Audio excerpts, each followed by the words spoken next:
el centro de Europa en el transcurso de 2 milenios. Un país que necesitó mucho tiempo para convertirse en uno.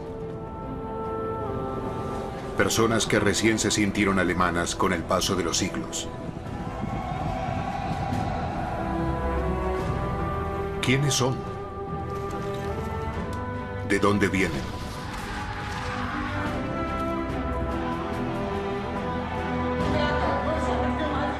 Preguntas a una historia alemana de 1000 años.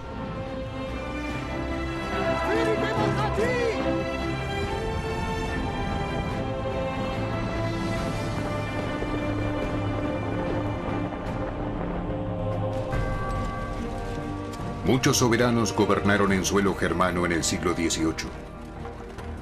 Sin embargo, 2 monarcas se destacan: Federico de Prusia y María Teresa de Austria. Estos son rivales. Su guerra no solo divide a Alemania, sino también a toda Europa. ¿Hay un vencedor?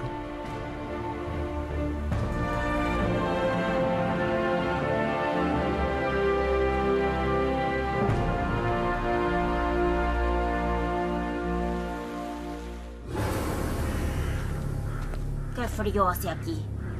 En la frontera entre Brandeburgo y Silesia, en el invierno de 1740, nadie se imagina lo que está por suceder. El rey prusiano. Un ataque que cambiará al mundo. En una época en la que ya nadie está en guerra, el rey prusiano Federico II invade Silesia, que pertenece a Austria, sin previo aviso. Mi juventud me incitó a ello, se justificó más tarde el prusiano. Y también el deseo de fama.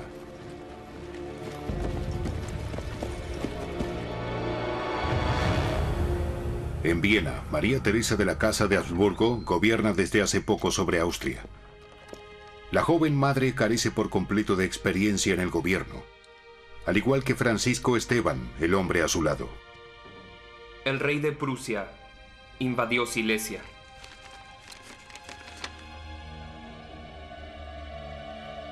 ¿Cómo se atreve?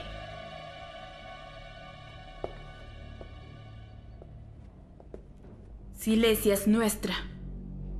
Ese robo insolente nunca lo aceptaré. Se trata de mucho más que sencillamente de Silesia. Se trata de la hegemonía sobre suelo germano. Quiere obligarnos a rendirnos. Brandeburgo, Prusia, se convertiría en una importante potencia. A expensas de Austria, eso es lo que el rey quiere. Y se encuentra con una adversaria a quien subestima demasiado. Y que se defenderá a cualquier precio. Esto significa una guerra. Una guerra europea que Federico ya no tiene bajo control. Mañana a esta hora habremos batido al enemigo, o nunca volveremos a vernos. Una guerra que llevará a los rivales al abismo y no solo cambiará a Alemania.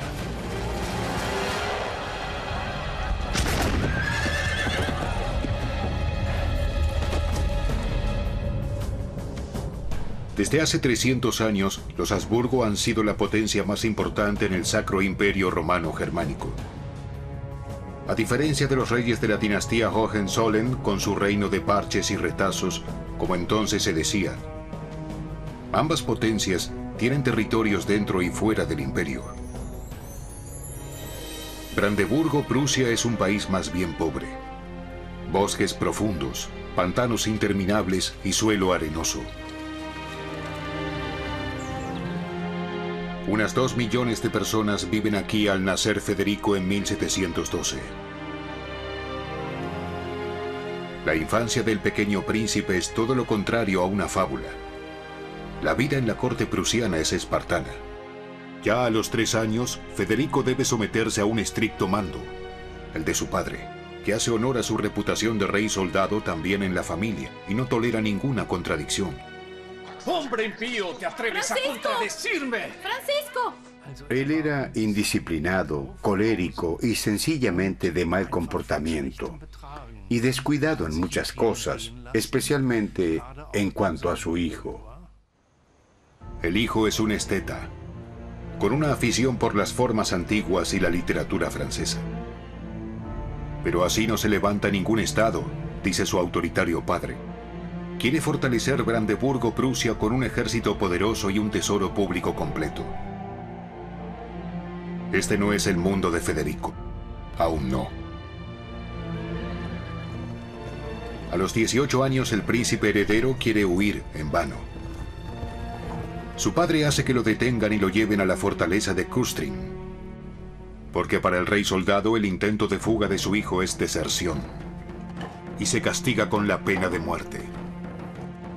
¿Será ejecutado por su propio padre? En su lugar debe morir otro. Hans Hermann Käthe, amigo de la juventud de Federico.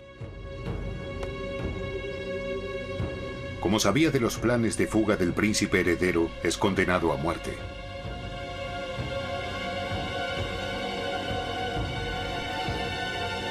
El dolor que le inflige su padre lo perseguirá toda su vida.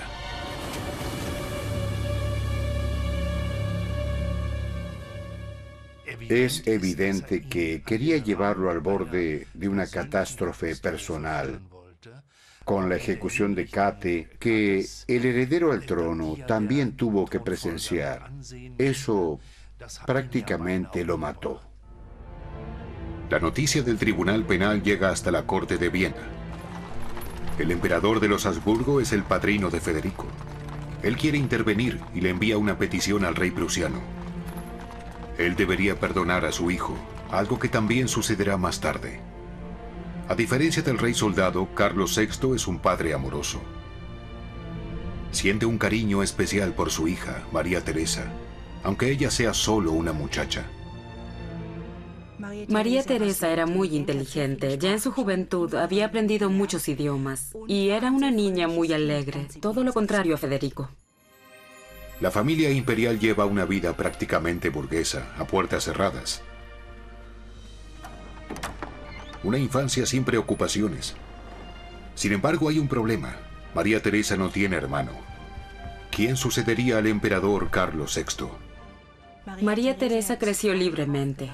Siempre pensó, bueno, soy una muchacha. De todos modos, no voy a acceder al trono. ¿Qué puedo hacer?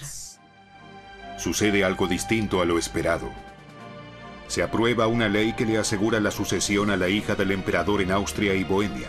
La llaman la pragmática sanción. El emperador muere inesperadamente, sin heredero varón al trono. Ahora debería gobernar María Teresa con tan solo 23 años. Una joven entre los poderosos de Europa. ¿Pero qué hicieron? Vieron a una mujer embarazada con 3 hijos y dijeron, bueno, ella de todos modos no puede hacerlo. Ahora nos llevaremos el botín. Él también. Federico II, rey desde 1740, quiere multiplicar el poder de Prusia como su padre. El esteta se convierte en conquistador. Los Habsburgo disponen de muchos territorios en Europa Central, desde el sur de los Países Bajos hasta los Balcanes. Príncipes vecinos hacen valer sus derechos. El rey prusiano reclama Silesia, al sur de sus propias tierras. Nadie cuenta con esta invasión, que se justifica con supuestos reclamos de herencia. En realidad es una violación clara de la ley.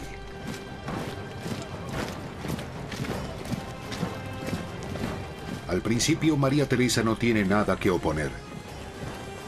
Para Federico fue un botín fácil, pero de un gran valor. Vamos. Porque Silesia, con el Oder como arteria principal, no solo es importante estratégicamente, también es una provincia rica con una próspera economía. La ciudad de Breslavia con su universidad, la Leopoldina. ¿Qué significa para María Teresa de Habsburgo perder todo ello? Sabe que no puede aceptar el robo descarado de este hombre malvado, como ella dice. Sin embargo, ¿quién puede ayudarla? Ella dijo, tengo esta tarea y haré lo que sea para cumplirla. Y entonces vio la salida en Hungría. María Teresa busca la ayuda de los húngaros, cuya corona aporta dinero y tropas. Con su hijo en brazos, quiere conmover los corazones de los húngaros. ¿Y ahora qué dirá? Aguardemos. El tiempo apremia. Abandonados por todos, solo nos refugiamos en la ancestral virtud de los húngaros. Nosotros y nuestros hijos confiamos en su lealtad. En este peligro actual, sin ninguna vacilación, debe obtenerse consejo, tomarse la espada para hacer retroceder a estos enemigos nuestros y del imperio.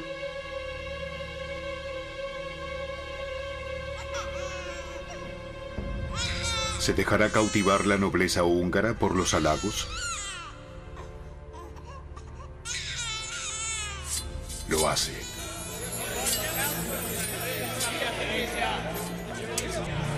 Y en cambio recibe más derechos. La ayuda de los húngaros fue una verdadera salvación. Es decir, una salvación en el sentido de que María Teresa recobró el valor al ver que había tropas que la ayudaban, tropas que le eran fieles. Durante 4 largos años, las tropas de Federico luchan contra el ejército de María Teresa. Ahora se muestra la superioridad militar del ejército prusiano. Entrenamiento, disciplina y obediencia incondicional lo hacen especialmente eficiente. Sin embargo, los austríacos aprenden, y así la suerte de la guerra cambia de batalla en batalla. Federico brilla como general. Su rival no puede hacerlo. Entonces el rey prusiano le hace llegar una oferta.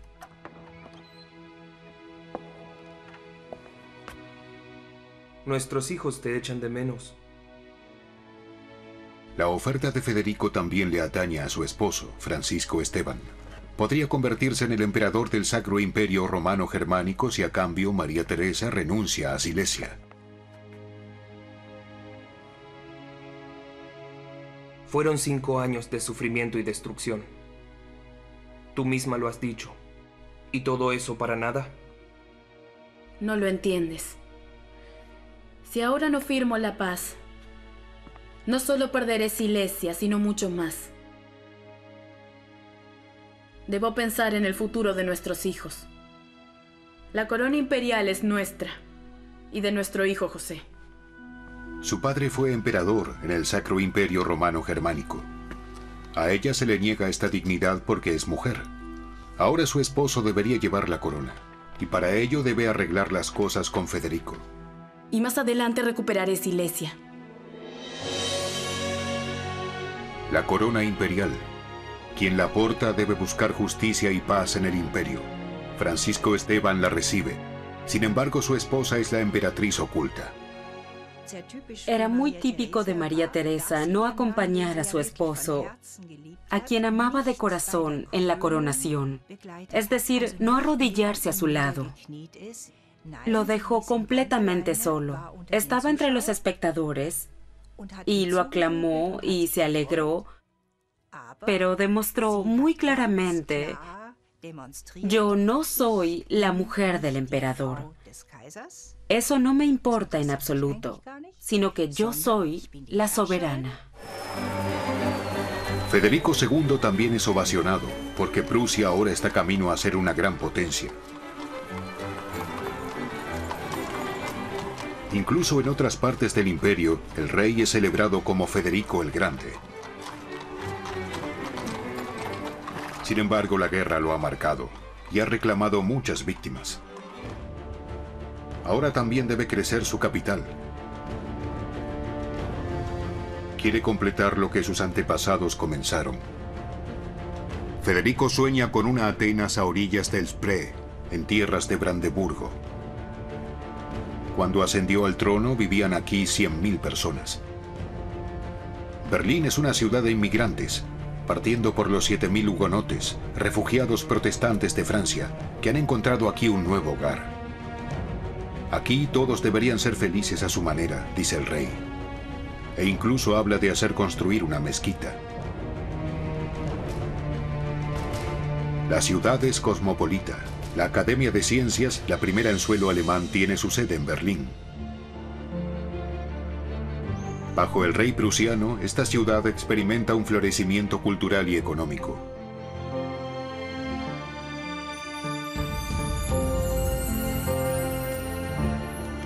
Por todo el país, Federico establece manufacturas.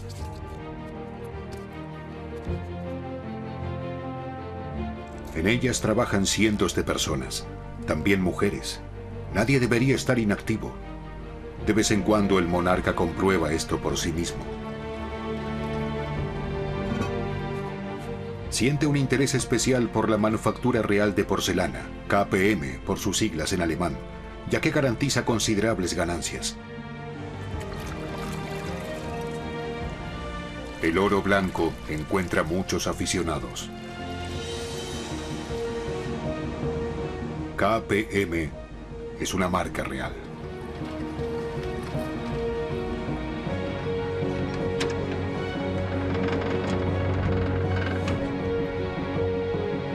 Para Federico, la gran ciudad pronto se vuelve demasiado turbulenta. Quiere gobernar y filosofar sin perturbaciones.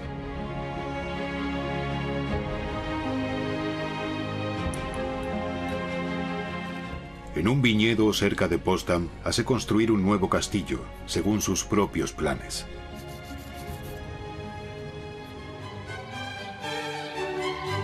Sanssouci.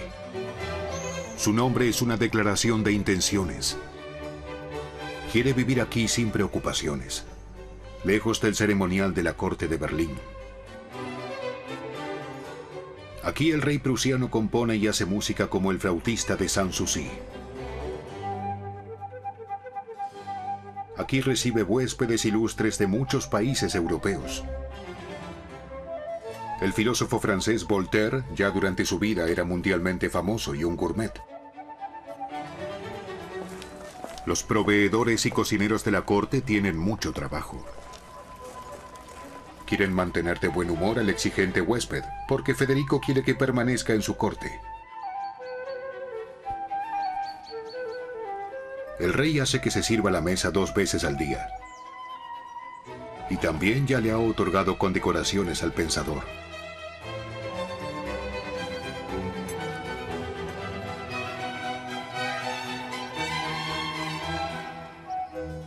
12 chefs de Francia, Italia, Rusia, Inglaterra y de tierras alemanas deberían crear todas las exquisiteces.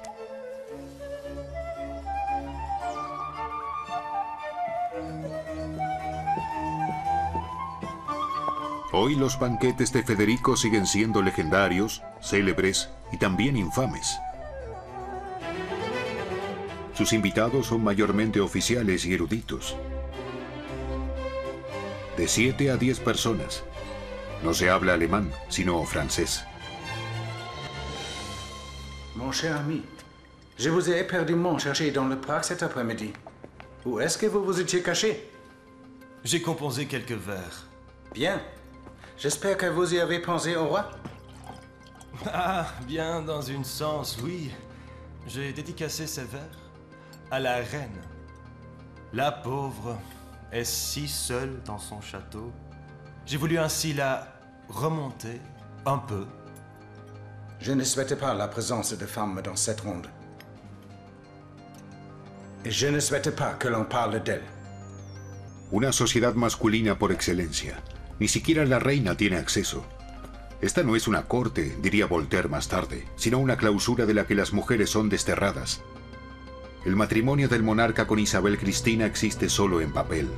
No tienen hijos. ¿Por qué esta distancia del género femenino?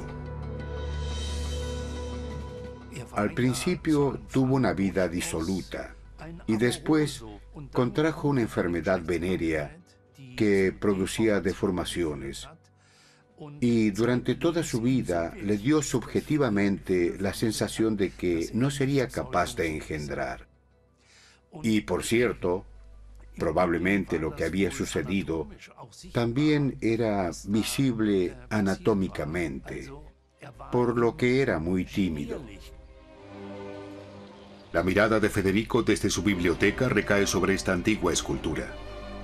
Un delicado joven, un efebo. Algunos biógrafos hablan de las inclinaciones homoeróticas del rey, pero él no las disfrutó. Si se asume que se sentía avergonzado por su lesión genital, entonces también lo habrá sentido con los hombres. Es decir, lo que siempre se supone que habría hecho con hombres, lo considero realmente exagerado. No solo las mujeres tienen dificultades con la corte de Federico. En Sanssouci también se busca en vano a poetas y pensadores alemanes. El rey prusiano apenas parece notar que en ese momento cada vez más alemanes sienten que son miembros de una emergente nación cultural. Las grandes mentes de la época, un hombre como Immanuel Kant, tenía su marco de acción en Königsberg. Herder proviene de Prusia Oriental y va a Weimar a través de Riga. Sanssouci no era un lugar que atrajera a estas personalidades. Y probablemente se debía al hecho de que, como informaban los contemporáneos, en la presencia de Federico II, la temperatura ambiente caía varios grados. Esas no eran las condiciones en las que las grandes mentes se sentían cómodas. Goethe, Schiller y otros grandes nombres. Federico apenas se percata de ellos. Los poetas y músicos buscan su suerte lejos de Berlín, en cortes más pequeñas como Weimar. Aquí crean obras atemporales los clásicos alemanes. A muchas personas les da la sensación de que existe un vínculo unificador a través de un idioma común, independientemente de la variedad y diversidad de los territorios alemanes. La biblioteca de la duquesa Ana Amalia de Weimar todavía recuerda la riqueza creativa de esa época.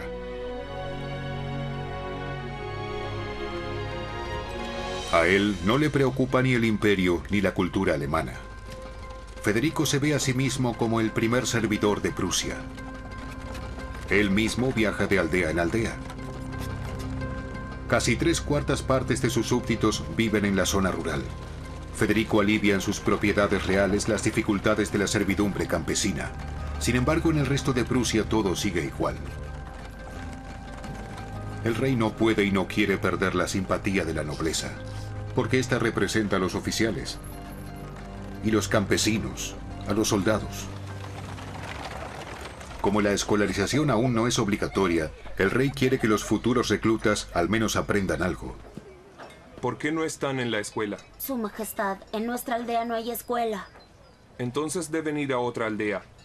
Tienen que aprender algo bueno. ¿O quieren cuidar ovejas para siempre? Algún día seré soldado, Su Majestad. ¿En qué regimiento servirá? En el regimiento de Bernburg. Primero tendrá que aprender. Los soldados del rey deben poder escribir y calcular. Y luchar y morir.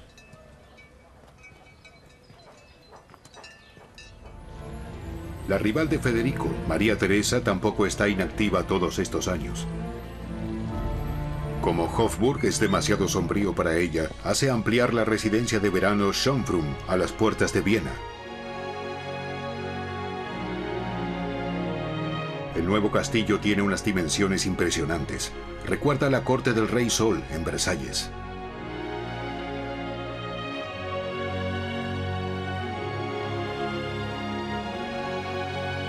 Mientras tanto, la madre de 13 hijos también hace todo lo posible por reformar su imperio multiétnico.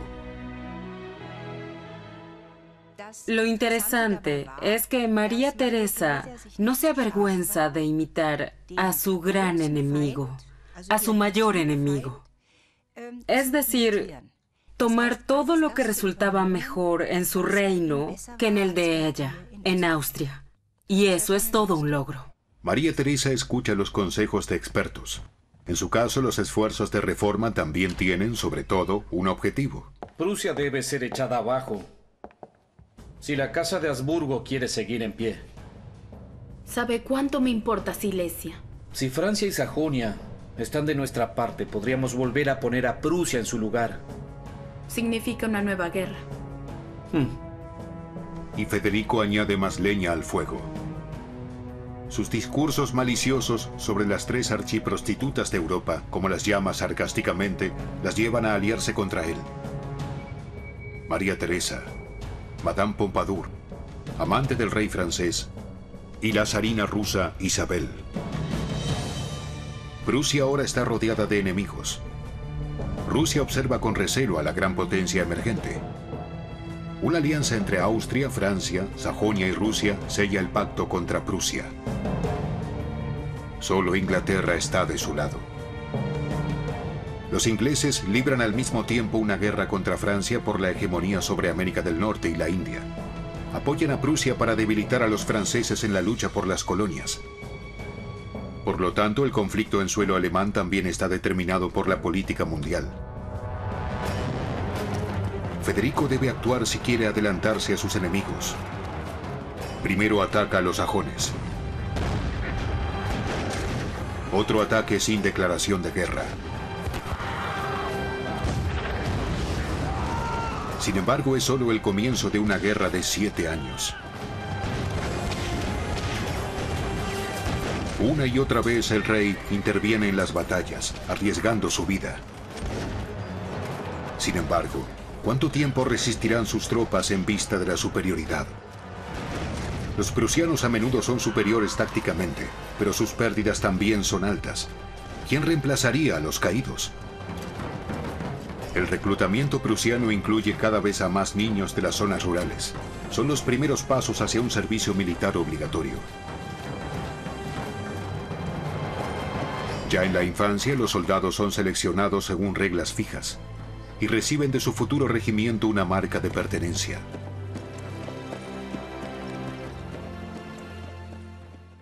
También se reclutan soldados en el extranjero, algo que podía hacerse con la ayuda de engaños, violencia y grandes cantidades de alcohol.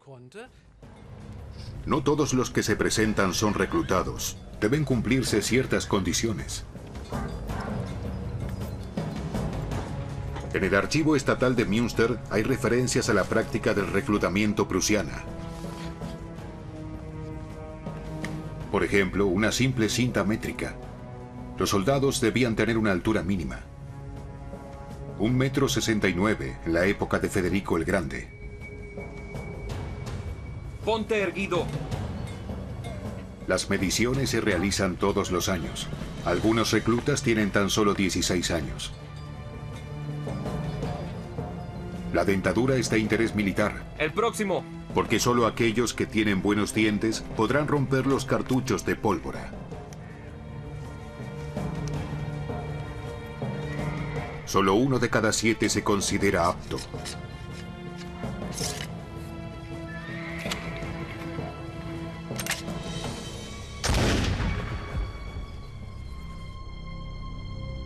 María Teresa también necesita soldados, tanto para sus propias tropas como para las aliadas.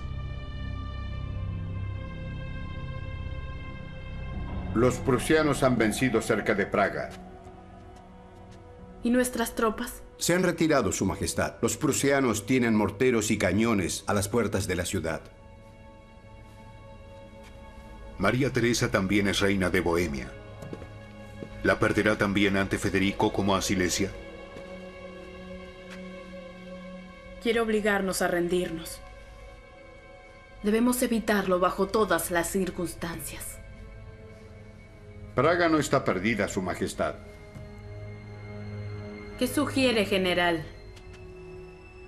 Nuevas unidades están de camino a Praga. Están a solo unos días. Envíen todas las fuerzas disponibles. Y mensajeros. Debemos conservar Praga, cueste lo que cueste. Muy bien, Su Majestad.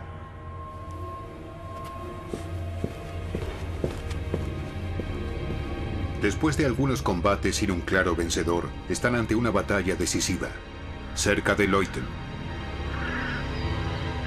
Por primera vez, Federico se dirige a sus generales en alemán. Caballeros, les he hecho venir aquí para agradecerles el servicio fiel que han prestado a su patria y a mí. Confiando en su valentía y experiencia, tracé la estrategia para la batalla que debo librar y libraré mañana. Contra todas las reglas de las artes, atacaré a un enemigo que es el doble de fuerte y estará más alto. Pero debo hacerlo, o todo está perdido. Si alguno de ustedes no piensa así y puede irse ahora, se lo permitiré, sin ningún reproche.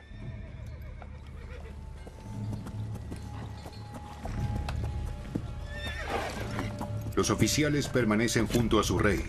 Federico no espera otra cosa.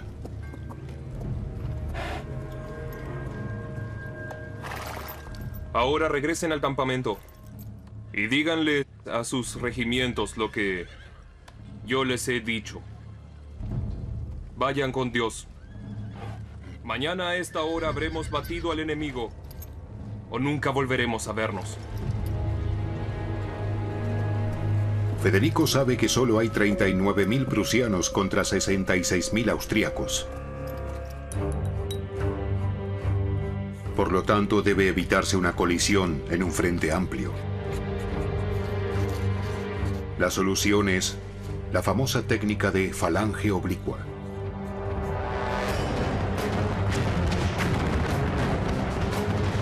Hay que arrastrar y matar a las tropas enemigas del ala derecha hasta que el frente ceda.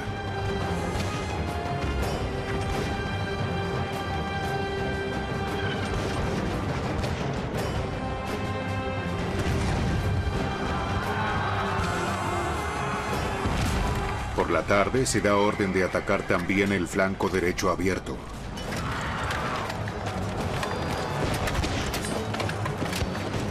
Esta es la clave de la victoria. Ni siquiera el rey podría haber contado con esto. Desde esta batalla, Federico es considerado el general más brillante de su tiempo. Leuthen se convierte en un mito de la historia prusiana y alemana. Y Federico en una leyenda, incluso entre sus propios soldados.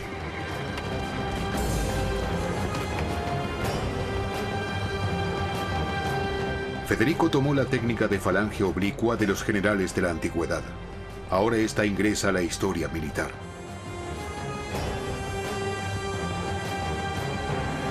El viejo Fritz, como pronto se lo llamará, se convierte en un ejemplo, incluso para un autoproclamado mayor general de todos los tiempos.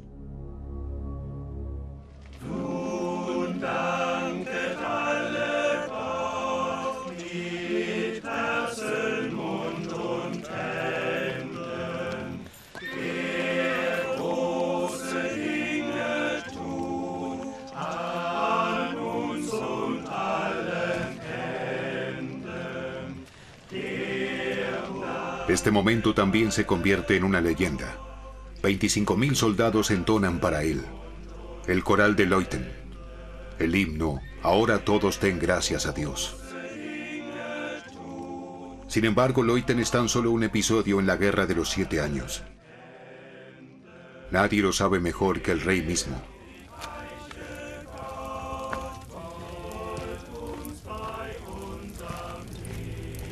No puede desprenderse de los fantasmas que alguna vez llamó.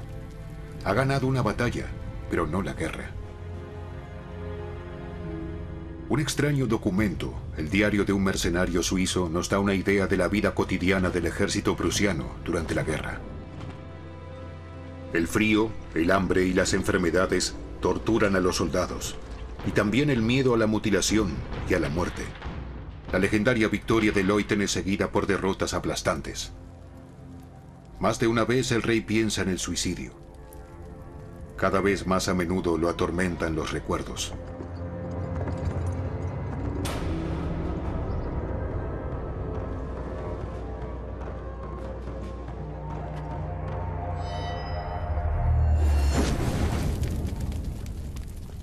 Estaba soñando, Majestad. Debería descansar. Mañana por la mañana... Eso tampoco ayudará. La suerte ya me abandonó. Debí haberlo sabido. Dicen que la fortuna es una mujer, y no soy un amante. Austríacos, rusos y franceses empujan a Federico al abismo. Se da cuenta de que en esta guerra no habrá vencedor, solo víctimas. Cada vez más soldados desertan. Y ni siquiera los castigos más crueles pueden evitar que haya cada vez menos disciplina en ambos lados. Federico II mismo escribió que el soldado prusiano debería temer más a su oficial que al enemigo. Esta declaración confirmada de Federico II arroja luz sobre la práctica disciplinaria. Es un día que Federico nunca olvidará. Cerca de Kunersdorf, al este de Frankfurt del Oder, enfrenta la superioridad de los austríacos y rusos. Una vez más, sigue una matanza infernal. El rey, como muy a menudo, se encuentra en la línea de fuego. Esta vez le acierta un disparo.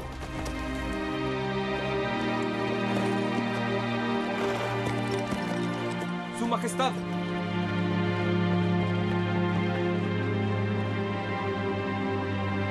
¿Es este el final de Federico y todos los sueños prusianos de ser una gran potencia? ¡Fuera!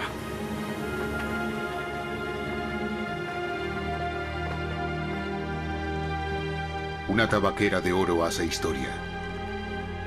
La bala queda atrapada en la tapa.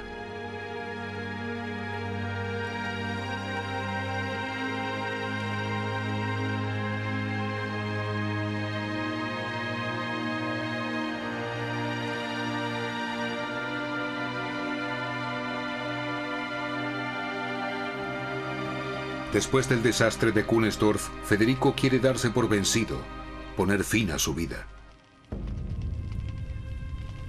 Siempre lleva veneno consigo en un medallón. A un ministro en Berlín le escribe: Mi desgracia es que aún estoy vivo.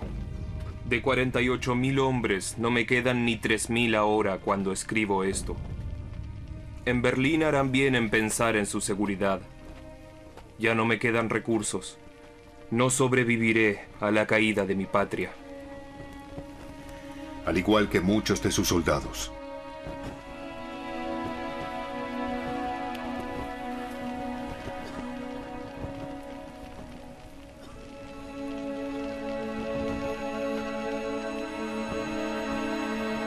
La salvación llega inesperadamente. Los enemigos están divididos, dejan pasar la victoria. Y finalmente la zarina Isabel muere en San Petersburgo. Su sucesor, Pedro III de Rusia, es un ferviente admirador de Federico. Es el milagro salvador, el milagro de la Casa de Brandeburgo.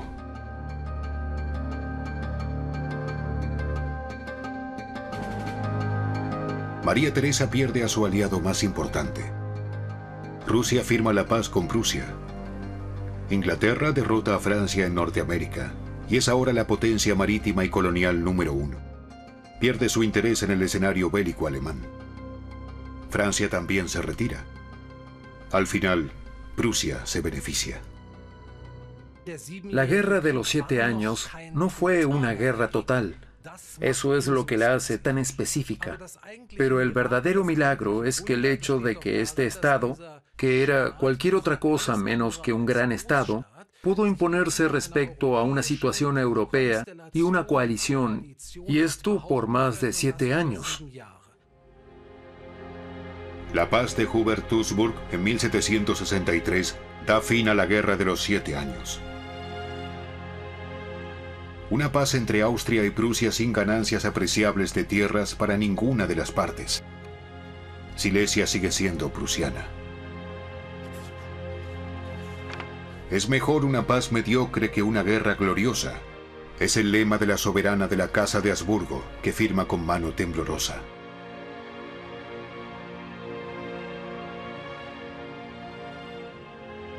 María Teresa no pudo evitar que Prusia se convierta en la segunda gran potencia germana.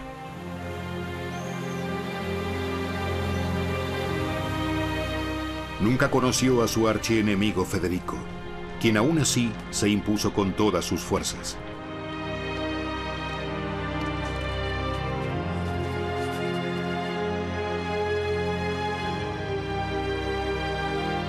Federico II logró lo que quería. Sin embargo, él pagó un alto precio. La guerra que desencadenó se cobró 400.000 vidas solo en Brandeburgo, Prusia. Y solo por suerte escapó a la derrota.